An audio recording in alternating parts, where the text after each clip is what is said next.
Katherine, we're going to stick with you. This is another story you wrote. It ran in The Real Deal. I'll read the headline, first couple of graphs, and then I'll ask you to comment. And then if Jean or Mr. Fakler want to chime in, it'd be perfect. Here we go. Headline: South Florida's condo buyout bonanza.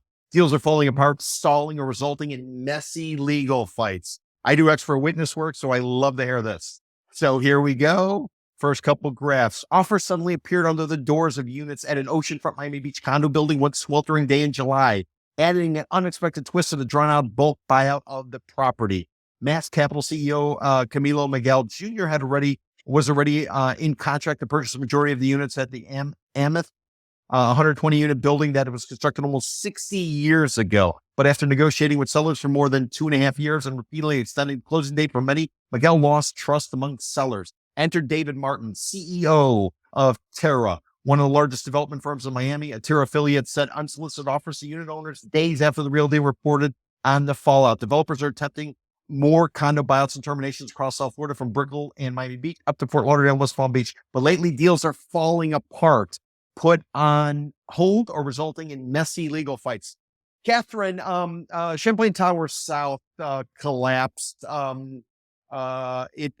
State of Florida, the legislature passed some laws no longer allowing condo associations to kick the can down the road and simply defer doing the necessary maintenance. Also making associations have to put money in reserve. This, as a result, is jacking up the maintenance fees. A lot of these buildings, insurance is very expensive now if you can actually achieve it. And there's this fact that a lot of people want to come here and want to purchase. And, the talk used to be that this is the last oceanfront land. This is the last waterfront land. The reality is you can simply terminate one of these condominiums by buying out all the unit owners, then knock down the building and build up something brand new. So could you walk us through kind of what you figured out in writing out the story, and also to give us a real perspective as to what Champlain Tower South collapse, what impact it might be having on this? Or is this simply a greed play where unit owners don't want to pay their maintenance fees, don't want to pay for special assessments, and they know they can cash in right now because of this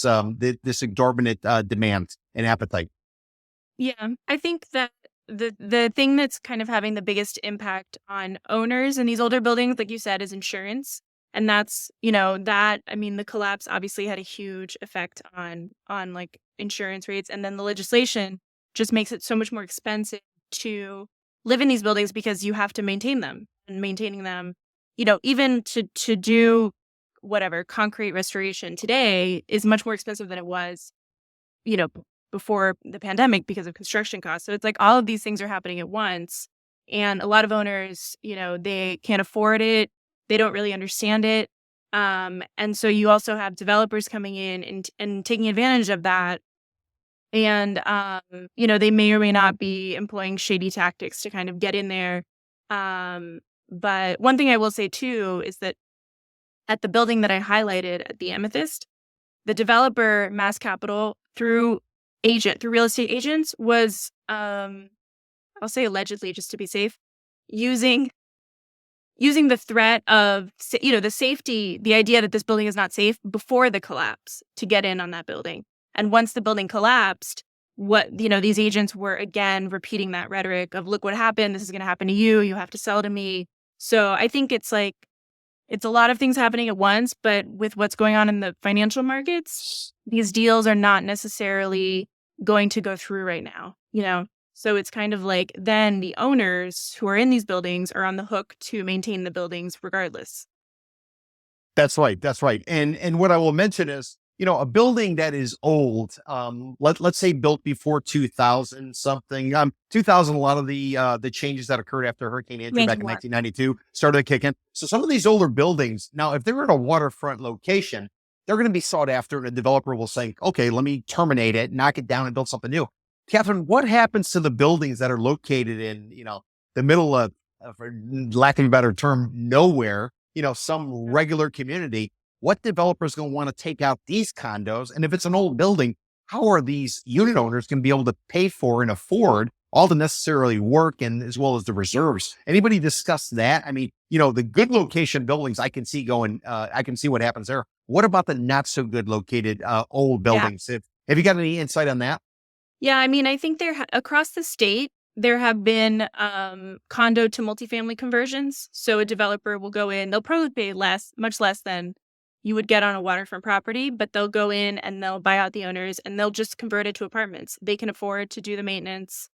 It just becomes a multifamily building. But in other cases, I see associations foreclosing on units because the owners can't keep up with their maintenance. Um, I think that prices, they just won't get much back they won't get a lot for their investment.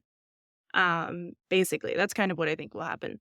And they'll become really good opportunities for developers who maybe before would have been like, it's not a waterfront property. Why would I want that? Great point. Great point. Jean or Mr. Fakler, Yeah. anybody want to comment? Mr. Fakler, I know you lived in some buildings that probably Yeah. were termination Well, ready. you just answered. You just said that was my question. Do you see an increase in condo terminations coming down the pipe currently or in the future? Don't know. I remember hearing about condo terminations way back in the day during the foreclosure crisis, but I don't hear much about condo terminations now. It almost seems like it would be, obviously, with what's going on with the increase in construction costs or the increase of cement and everything else they need to do refurbishings, that a lot of these places are going to go terminal. Yeah, I think a lot of developers are going to have a real challenge, especially with financing costs now, with the cost of capital having doubled basically in the last year or two. Yeah. I mean, who's going to finance these projects? Yep. Cost of construction and all of that, but certainly the financing costs is going to be so they're not going to be able to make the kinds of offers that people are holding out for in these older buildings. And obviously I don't know what commercial bank would, take a risk like that right now too, because I mean, to tear down a building and build something new, I mean, you're not looking at delivering these buildings for another 2 to 3 years. And I mean, depending on your perspective, but it seems like the market's peaked already. And, there's going to be a down cycle. So do you really want to be stuck trying to sell yet more condos, in this environment? Really pretty risky, I think.